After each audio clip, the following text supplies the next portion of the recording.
So today, what we're going to be taking a bit of a look at is the track In My Head by artist Chloe Hepburn. So I recorded all the instrumentation on this with her. So we went into the studio together with drummer Joe Round and we laid down the drums with him, and I just wanted to run through the mic technique that I used to get the drum sound. So it's a bit of an experiment, trying to find some kind of signature technique to see what works best for me, I suppose, and maybe for you as well. So the way that I can best describe it is that you start with a mono mic overhead of the drum kit. So I used an AKG 414. It was placed facing down directly above the snare and kick, kind of in between the two.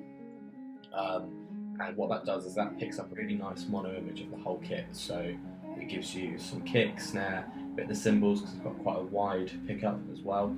And it's just a nice bass to start working from. So it means that you can essentially mix almost a whole track with it. And the way I use it for is to blend as well. So what you can do is you can build the track in and out with dynamics without sort of starting off with too many tracks and overwhelming yourself. So it keeps you using the things that you just need. So if I play you a bit of just the top down line.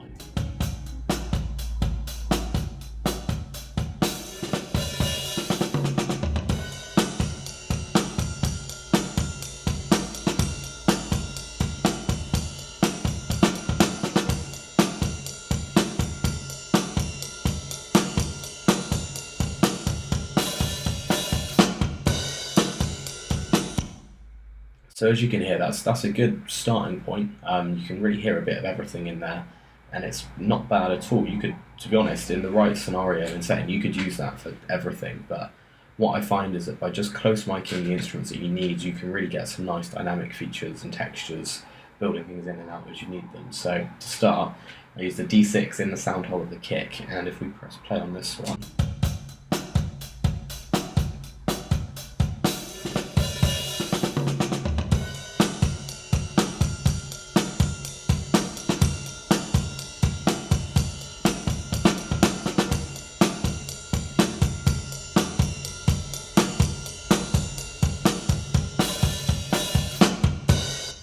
Just hear that there's a lot more punch. That's from the proximity effect of having the mic straight in the sound hole.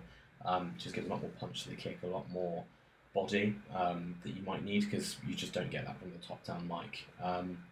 So the way I've used it is throughout the whole thing, but this extra kick E91 is a bit more boomy, a lot more sub low end. So I use that one and sort of layer that in and out as the track comes through. So into the choruses, you're going to feel it build in more, essentially. So it's a really nice texture to add in.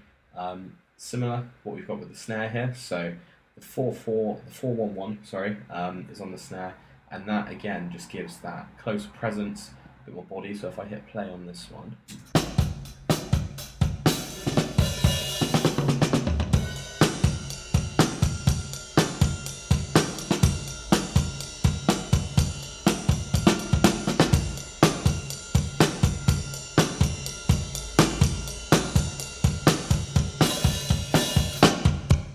Again, we just get a lot more presence to the snare. It really brings it out in the mix, because the problem you have with just the single mic is as soon as you start adding your vocals, bass, guitar, everything gets lost because it doesn't have that presence. So by bringing these close mics back in and starting as that platform, you can really add in what you need. The next most important mics, in my opinion as well, come with the overheads. So that's your left and right stereo pair of Neumanns that we've got here. So if I play these two.